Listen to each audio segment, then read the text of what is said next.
पहला थिस्सलुनीकियों पहला अध्याय।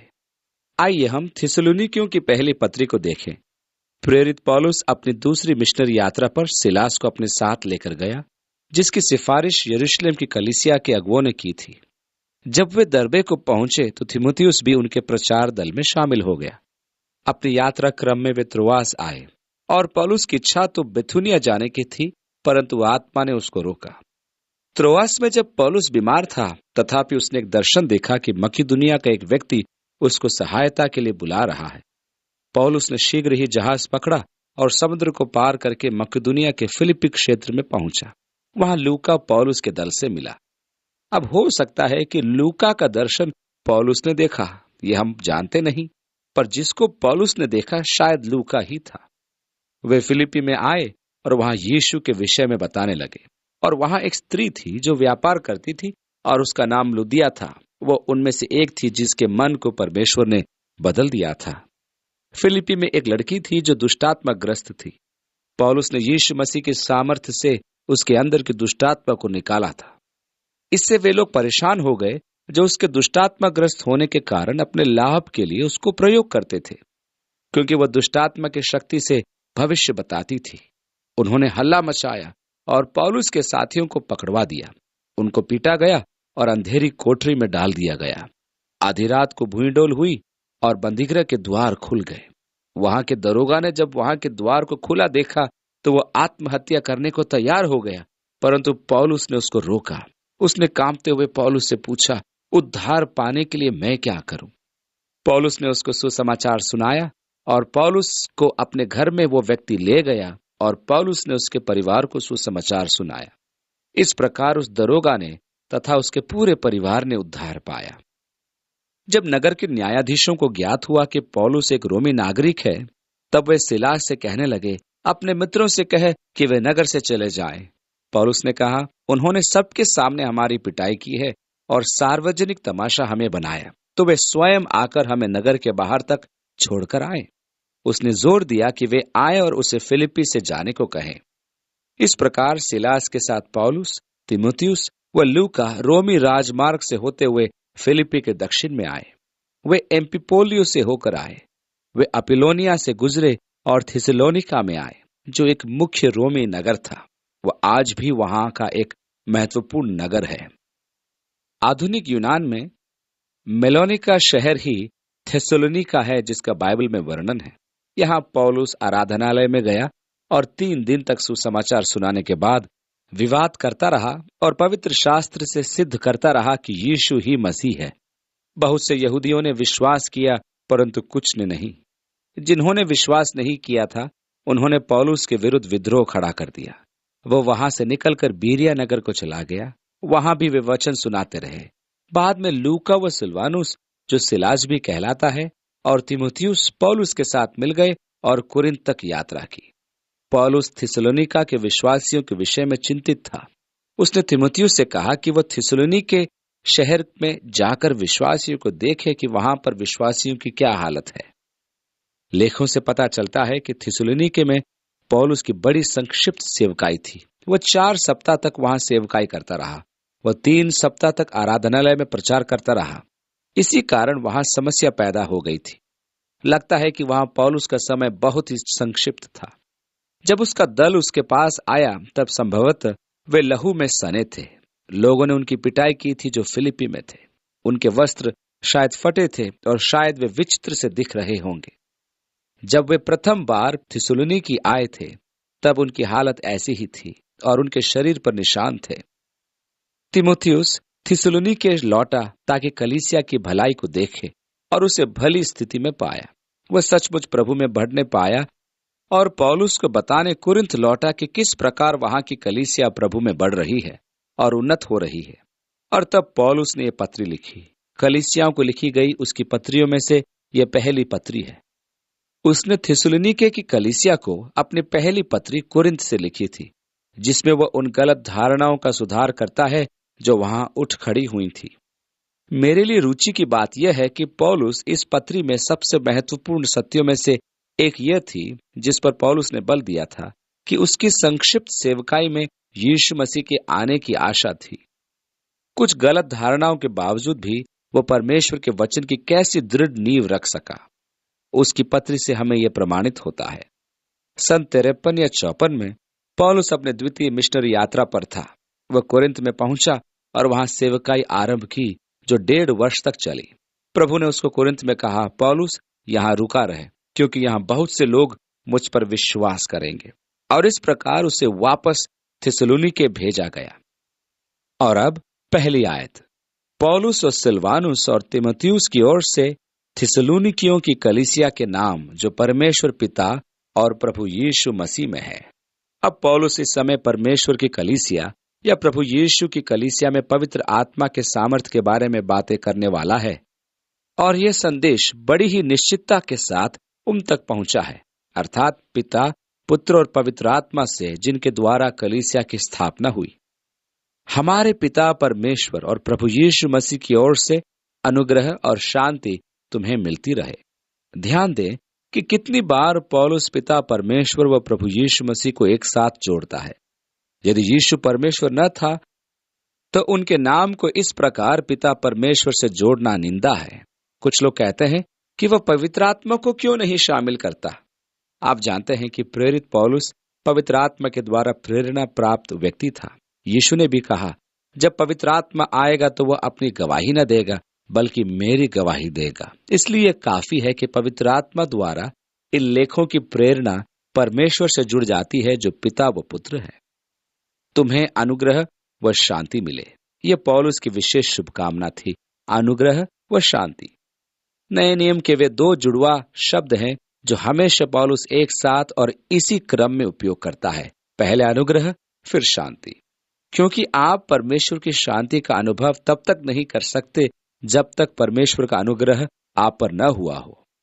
अपने हृदय व जीवन में परमेश्वर की शांति को जानने के लिए परमेश्वर के अनुग्रह को समझना जरूरी है। वर्षों तक परमेश्वर के साथ मेरा मेल था, परंतु मुझ में परमेश्वर की शांति न थी, क्योंकि मैं परमेश्वर के अनुग्रह को नहीं जानता था।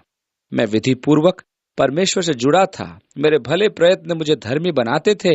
मेरा भक्ति का समय, प्रार्थना का जीवन और वचन का मेरा अध्ययन, जो परमेश्वर के साथ मेरे विधि पूर्वक संबंध को बनाता था, बिल्कुल सुचारू रूप से चलता था, परंतु मेरे अंदर शांति नहीं थी, क्योंकि मेरे अंदर अनुग्रह नहीं था।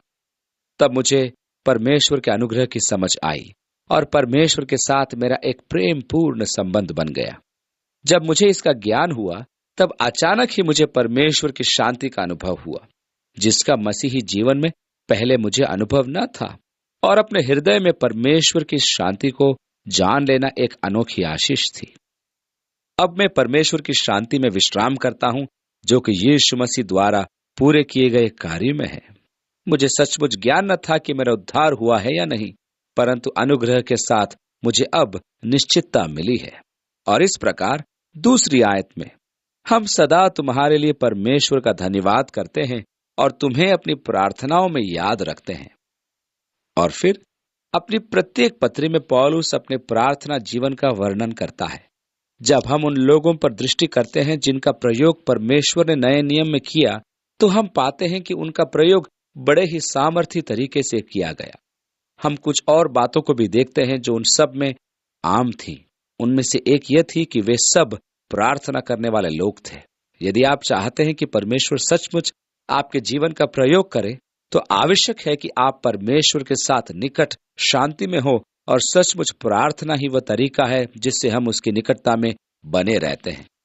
प्रार्थना एक तरफा बोलना नहीं है, जबकि कई दफा हम इसको ऐसा ही बना देते हैं, परंतु प्रार्थना हमेशा एक वार्तालाप होना चाहिए। दरअसल वर्ष बीतने के साथ साथ मैंने प्रार्थना में अधिक समय बोलने की अपेक्षा सुनने में लगाया है।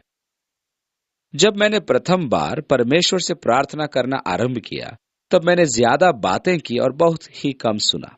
परंतु वर्षों के बीतने के साथ साथ परमेश्वर के साथ मेरा संबंध बढ़ता गया है।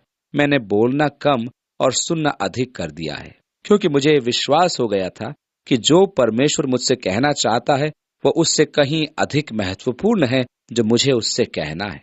और इस प्रकार मैंने परमेश्वर की सुनना सीखा कि परमेश्वर मेरे हृदय से बात करे कि उसका मेरे जीवन में क्या उद्देश्य है, क्या उसकी इच्छा है और क्या उसकी मनोकामना है। पौलुस एक प्रार्थना करने वाला मनुष्य था, इसलिए परमेश्वर ने उसका इस्तेमाल किया और इसी कारण पौलुस आपको अपनी प्रार्थना में शामिल करता है।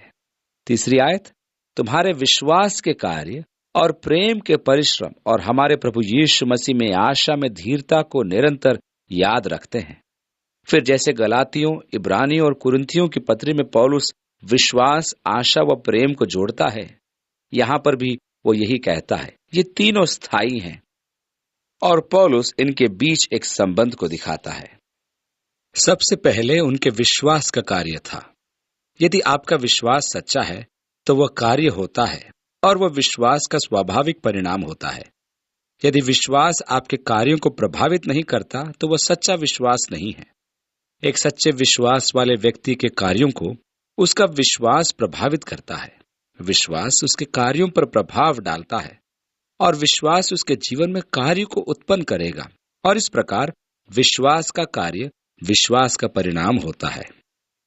कितनी ही बार हम उस माँ को देखते हैं जो घर में थकने तक कार्य करती रहती है और विशेषकर जब छोटे बच्चे होते हैं तो कितनी ज्यादा जिम्मेदारियां होती है।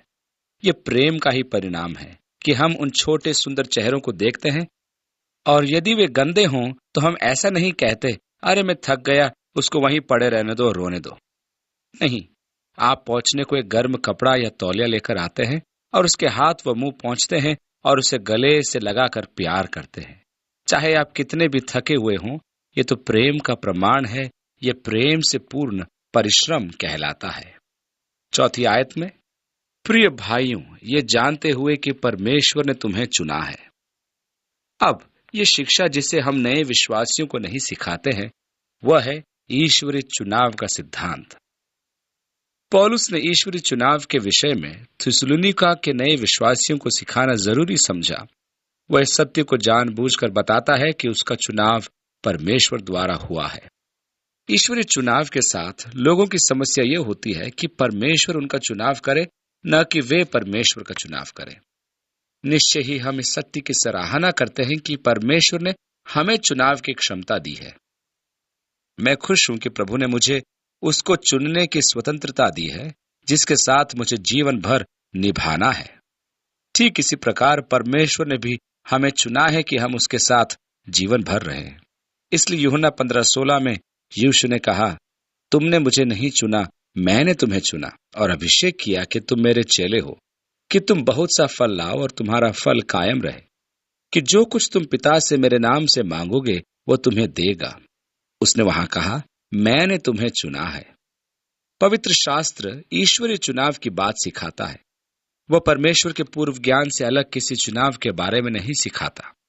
जिसकी पूर्व सूचना है उन्हें उसने पहले से नियुक्त भी किया है ताकि वे उसके पुत्र के स्वरूप में हो जाएं। 5वीं आयत, क्योंकि हमारा सुसमाचार तुम्हारे पास न केवल शब्द मात्र ही में वरन सामर्थ और पवित्र आत्मा में और बड़े निश्चय के साथ पहुंचा है, जैसा तुम जानते हो कि हम तुम्हारे लिए तुम्हारे बीच में कैसे बन गए थे। तो तुम्हारे लिए हम किस प्रकार के मनुष्य बन गए? पवित्र आत्मा द्वारा सेवा करने वाले और प्रभु की सी चाल चलने वाले। 6ठी आयत में, और तुम बड़े क्लेश में पवित्र आत्मा के आनंद के साथ वचन को मानकर हमारी और प्रभु की सी चाल चलने लगे। जब पौलुस इस सत्य का जिक्र करता है कि वचन के कारण उसने फिलिपी में मार खाई थी, तो भी उन्होंने पवित्र आत्मा के आनंद में वचन को ग्रहण किया था। और आगे लिखा है, यहां तक कि मकिदुनिया और आखिया के सब विश्वासियों के लिए तुम आदर्श बने, क्योंकि तुम्हारे यहां से न केवल मकिदुनिया और अखया में प्रभु का वचन सुनाया गया, पर तुम्हारे विश्वास की जो परमेश्वर पर है हर जगह ऐसी चर्चा फैल गई कि हमें कहने की आवश्यकता ही नहीं। देखिए, यहाँ कलीसिया 6 माह पुरानी भी नहीं थी, तो अभी वचन उनके द्वारा चारों ओर प्रचार किया जा रहा था। परमेश्वर पर उनका विश्वास बढ़ रहा था और वहां के विश्वासियों का सम्मान हर स्थान में हो रहा था। 9वीं आयत में, क्योंकि वे आप ही हमारे विषय में बताते हैं कि तुम्हारे पास हमारा आना कैसा हुआ। ये पद दिखाता है कि पौलुस और उसके साथी जब वहां पहुंचे थे तब उनमें पवित्र आत्मा किस सामर्थ्य से कार्य कर रहा था। यह सचमुच चमत्कार ही था कि यह कलीसिया इतनी प्रभावी हो गई थी। यह इस सत्य के कारण था कि पवित्र आत्मा की सामर्थ्य कलीसिया में थी। आज हमारा यह सोचना गलत है कि पवित्र आत्मा का सामर्थ केवल बाइबल समयों में ही हुआ करता था। आज हम मनुष्य के बुद्धि के वचनों पर बहुत बल देते हैं और प्रयत्न करते हैं कि लोगों को सुंदर व चतुर व्यक्तित्वों द्वारा विश्वास में स्थापित करें। हमें आत्मा की कार्यशीलता की कितनी आवश्यकता है। नवी आयत में लिखा है, तुम कैसे मूर्तों से परमेश्वर की ओर फिरे ताकि जीवते और सच्चे परमेश्वर की सेवा करो। यूनान में बहुत सी मूर्तियां थीं।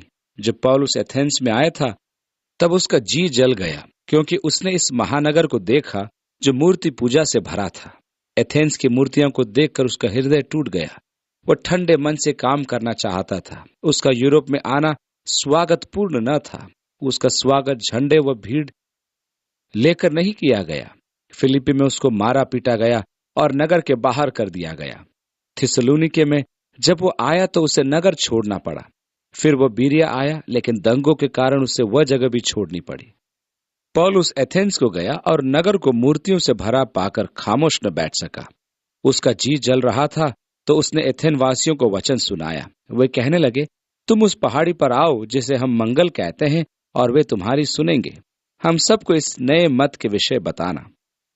एथेंस प्रवासी अपना संपूर्ण जीवन तर्क और नई बातों के सुनने में लगाते थे। उन्होंने वह पूरा दिन पौलुस को दिया। उसने अपना वक्तव्य आरंभ किया और कहा, मैं जानता हूं कि तुम लोग बड़े धर्मी पुरुष हो, क्योंकि जब मैं तुम्हारे नगर में से होकर जा रहा था तब मैंने वे सब देवता देखे जो तुम्हारे पास हैं। मुझे एक छोटी वेदी भी दिखाई दी जिस पर लिखा था, अज्ञात ईश्वर के लिए। मैं उसी ईश्वर के विषय आपको बताना चाहता हूं।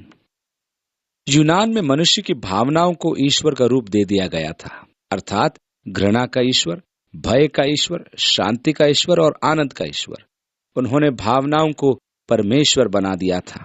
वे एफ्रोडाइट, नार्सिसस, बेकस, जीउस तथा नाना प्रकार की मूर्तियों की उपासना करते थे। परंतु बाद में पौलुस की बातें सुनकर वे मूर्तियों की उपासना छोड़कर जीवित परमेश्वर की आराधना करने लगे। हम मूर्ति पूजा को मानवीय इतिहास भूतकाल की कोई चीज समझते हैं जो प्राचीन समय की प्रथा थी, परंतु यह सत्य नहीं है। जब कोई व्यक्ति मूर्त या किसी वस्तु की आराधना आरंभ करता है तो यह एक चिन्ह है कि वह परमेश्वर व उसकी उपस्थिति को नहीं जानता। परमेश्वर कितनी ही बार विभिन्न साधनों द्वारा कार्य करता है। उसने क्रूस का प्रयोग उद्धार करने के लिए किया, परंतु क्रूस की लकड़ी का आदर करना यह दिखाता है कि लोग क्रूस के सत्य को भूल गए हैं। कलीसियाओं में आज ऐसी ही मूर्ति पूजाएं हो रही हैं। परमेश्वर ने जंगल में पीतल का सांप बनवाया था ताकि जो कोई उसे देखे वो चंगा हो जाए, परंतु इतिहास में एक ऐसा समय भी आया जब इजरायली पीतल के सांप की पूजा करने लगे। वह एक धार्मिक वस्तु बन गया और लोग आकर उस पीतल के सांप की पूजा करते थे। हिजकिय्याह ने उसे तोड़कर कहा, यह केवल पीतल है, यह परमेश्वर नहीं है। उसकी पूजा परमेश्वर की पहचान की कमी दिखाती थी। दूसरी ओर मूर्ति पूजा यह भी दर्शाती है कि मनुष्य परमेश्वर के अनुभव के लिए ललायित है। अब उन्होंने भिन्न भिन्न भावनाओं को दर्शाने वाली मूर्तियां बनाई थी। वे आज भी हमारे हृदयों में बनी हुई हैं। आज मसीही लोग एफ्रोडाइट, बैकस, जीउस की पूजा करते हैं, परंतु उनकी मूर्तियां नहीं रखते, बस उन्हें अपने हृदय में बसाए रखते हैं। अब वे उन मूर्तियों से सच्चे व जीवते परमेश्वर की ओर फिर गए और उसके पुत्र के स्वर्ग पर से आने की बाट जोते रहो, जिसने उसे मरे हुओं में से जिलाया, अर्थात यीशु को, जो आने वाले प्रकोप से बचाता है। यह मेरे लिए रुचि का विषय है कि प्रथम 4 अध्यायों के अंत में पौलुस जीवन की अति उत्तम महत्वपूर्ण बात यीशु मसीह के दोबारा आने का जिक्र करता है। धीरज व विश्वास से भरकर एक महत्वपूर्ण यही आशा है जो हमें स्थिर रखती है।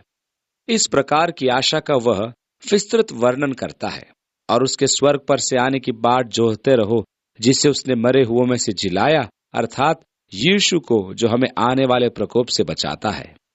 यहाँ इस छोटे से कथन में कितनी शिक्षा है। नए नियम का केंद्रीय संदेश परमेश्वर पिता द्वारा मृतकों में से यीशु मसीह का पुनरुत्थान, यीशु आने वाले प्रकोप से हमें छुड़ाने दोबारा आएगा। अब हम यीशु की प्रतीक्षा में हैं जो हमें आने वाले प्रकोप से बचाएगा। वह आने वाला प्रकोप अनंत दंड भी हो सकता है जो प्रभु उन पर डालेगा जिन्होंने उसे स्वीकार नहीं किया। यह महाक्लेश का समय भी हो सकता है। जब हम थिस्सलुनीकियों में आगे बढ़ते हैं तो पाते हैं कि परमेश्वर ने हमें प्रकोप के लिए नियुक्त नहीं किया। यीशु हमें आने वाले प्रकोप से बचाएगा। प्रकाशित वाक्य के 6 अध्याय की 15 और 17 आयतों में इस प्रकार लिखा है, और पृथ्वी के राजा और प्रधान और सरदार और धनवान और सामर्थी लोग और हर एक दास और हर एक स्वतंत्र पहाड़ों, खोहों और चट्टानों में जा छिपे और पहाड़ों और चट्टानों से कहने लगे कि हम पर गिर पड़े और हमें उसके मुंह से जो सिंहासन पर बैठा है और मेमने के प्रकोप से बचा लो, क्योंकि उनके प्रकोप का भयानक दिन आ पहुंचा है। अब कौन ठहर सकता है? परमेश्वर का प्रकोप पृथ्वी पर महाक्लेश के रूप में आने वाला है। मैं विश्वास नहीं करता कि यह वचन की सही व्याख्या है कि उसमें प्रभु पवित्र जनों को छुटकारा नहीं देगा। मेरा विश्वास है कि आने वाले प्रकोप और महाक्लेश से विश्वासियों तथा अविश्वासियों के भावी दंड इसी व्याख्या में शामिल है।